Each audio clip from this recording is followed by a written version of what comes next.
Good evening and welcome to Girls Night Out. I'm John Rawlings and we begin tonight with a battle of unbeatens between Ottawa Glandorf and Ottaville. Exactly 364 days ago, these two teams met with unblemished records, OG winning by 4 at home. Early first quarter, Quinley Schlagbaum drives and has nobody around her to lay it in, 2-0 early on. Midway through the quarter, OG's Katie Hempfling fires the bullet pass to Paige Sutter and it patiently rolls on in. Lady Titans trail 9-6. Back to Ottaville, Haley Horson finds Amber Miller in stride for the straightaway three. 12-6 Big Green. OG hanging around though. The pass nearly stolen, but Hempfling corrals it in for the layup. The BG commit brings the Titans within 2. We move into the second quarter. Hempfling at it again with the quick trigger. Her three is good, giving OG the 15-14 lead, but Ottaville isn't going to let this one slip away. Casey Knippen dribbles in, pulls up, and hits the jumper. Ottaville wins 54-48. Bridget Landon also scores her 1,000th career point in the victory.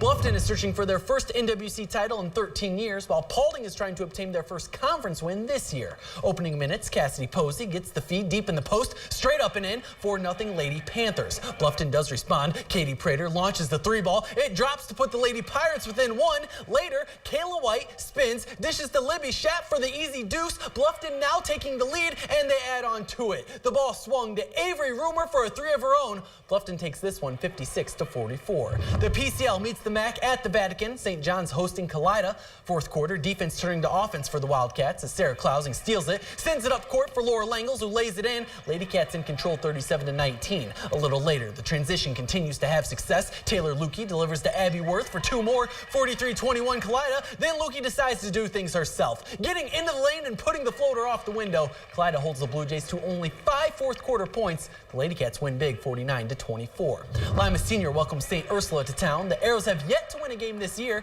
Into the first quarter, Nakai Sigmund running the break and giving to Shanti Turner. Tie ball game after 1. To the second quarter, Latan Cowan sees Taja Oglesby in the corner. She's good for the long 2. Spartans take an 8-6 lead, and then they go on a little run. Destiny McDonald to Cheyenne Bean, swirling on in. It's 10-6, and they close it out. Bean giving to Oglesby. Lima Senior wins 53-49. Some more track action. Finley faced with the tall task of handing Notre Dame their first conference loss. Second quarter, the pass is to Chloe Holiday. She puts it on the ground and then in the basket, but the Trojans were held to only 8 points at the half.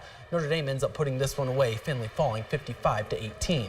Our lone boys game tonight, Wapak and making a short trip to Lima to face LCC. Start of the third quarter, Biggs Johnson starting things off. The three-pointer falls, but Wapak has an answer of their own. Aaron Good with a great shot from the corner. Wapak leads 32-26. T-Birds down but not out. Johnson feeds to Montre Garner, and then on the very next possession, if Brendan Solly wants something, he just takes it himself. The senior with the steal, heading the other way and finishing at the rim. LCC down by 2, but Wapak starts to pull away. Gage Schenk driving baseline and getting the layup, and then the Redskins capitalize on a great inbounds play. Good to Adam Scott, and look at the A-Train set up the screen for his teammate. Great play. Wapak wins 59-43. Another athlete taking advantage of the early signing period is Jefferson's Davion Tyson. The senior puts ink to paper as he will play at Ball State next year. Tyson played both sides of the ball for the Jeff Cats, but the Cards want him to play defense. The honorable mention All-State selection led his team in sacks with 5 for a loss of 47 yards. Is happy to join another team that will feel like home.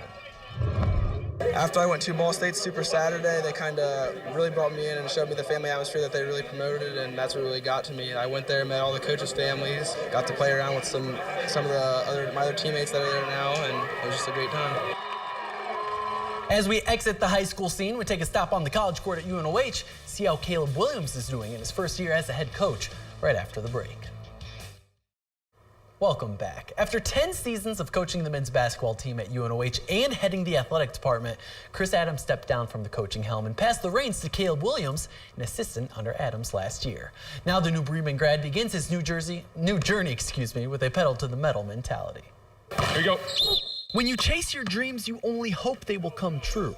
And for Caleb Williams, his dream has come to life. College was the most time of growth for me, and the ability to impact lives in that, frame of a young man's life was something that I really liked. So For me to be able to do it at my age and to do it this close to home, being from New Bremen, spending a good portion of my childhood at Convoy, it's really special. So it's been great so far. The big challenge, filling the shoes of a coach with 37 years of experience. You walk outside these doors, everyone knows who Chris Adams is, and his resume speaks for itself. And but also being with him, this year and knowing that he was still going to be in my corner as the athletic director definitely gave me a little confidence. And he was very good with me about, hey, I'm hiring you. I'm not hiring another version of me.